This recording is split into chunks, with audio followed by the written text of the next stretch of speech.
కాలీవుడ్ లో success failure తో సంబంధం లేకుండా వరుస సినిమాలతో దూసుకెళ్లిపోతున్న హీరో విశాల్. హీరో లాగానే కాకుండా ప్రొడ్యూసర్ లెక్క కూడా కొన్ని సినిమాలను నిర్మించిండు. వాటిలో కమర్షియల్ హిట్ కొన్ని అందుకున్నా, మరికొన్ని డిజాస్టర్ అయినాయి. ఇక రీసెంట్ గా విశాల్ మీడియాతో మాట్లాడుకుంటా చిన్న సినిమా నిర్మాతలు కొంతకాలం పాటు సినిమాలు తీయడం ఆపేయాలి అని చేసిన కామెంట్ ఇప్పుడు వివాదాలకు దారితీస్తున్నాయి.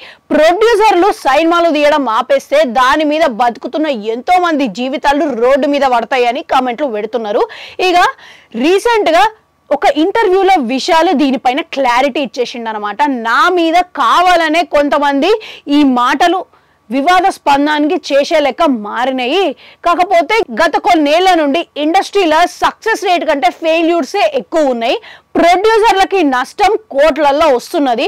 ఇక చిన్న సినిమాలకైతే ఆదరణ కూడా పొందుతలేరు, అంటే దేకుతలేరు అని చెప్తున్నాడు. అందుకే మార్కెట్ సెట్ అయ్యేంత వరకు ఇండస్ట్రీలో చిన్న సినిమా ప్రొడ్యూసర్లు సినిమాలు తీయడం ఆపేస్తే బెటర్ అని చెప్పేసి నేను వాళ్ళ మంచి కోసమే చెప్పినా అని విశాల్ చెప్పుకొచ్చిండు. ఎందుకంటే కోట్లలో సినిమా తీసి ఆ నష్టం ఎట్లుంటుందో, ఆ కష్టం ఏంది అనేది ఆ విలువ నాకు తెలుసు కాబట్టి వాళ్ళ మంచి కొరకే నేను చెప్పినా. అంతే తప్ప ఎవరైనా డబ్బులు కష్టపడితేనే వచ్చేవే కదా, అదే ఉద్దేశంతోనే నేను మాట్లాడినా అని విశాల్ చెప్పుకుంటూ వచ్చిండు. నాకు క్లారిటీ ఇవ్వాల్సిన అవసరం లేదు, కాకపోతే ఆ కష్టం విలువ తెలుసు. సినిమా తీయడం అనేది అంత ఈజీ కాదు, భారంతో కూడుకున్న పని. ఇక ఆ ఆటుపోట్లు అనేవి అన్ని నాకు తెలుసు కాబట్టి హెచ్చరించుకుంటా చెప్పినా అని విశాల్ క్లారిటీ ఇచ్చేసిండు అనమాట. అంతెందుకు, మనకి ఇష్టమైన స్టార్ క్రికెటర్ అయిన ధోని కూడా ప్రొడక్షన్లకు అడుగు పెట్టిండు. ఎల్జిఎం అనే సినిమాని నిర్మించిండు. ఇక ఆ సినిమా రిజల్ట్ అందరూ చూసిరు కదా.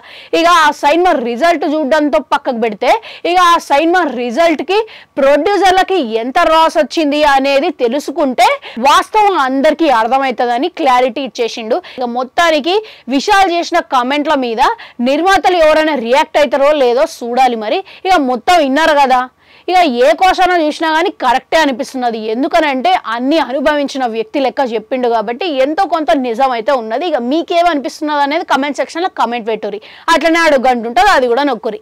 మళ్ళొస్తా.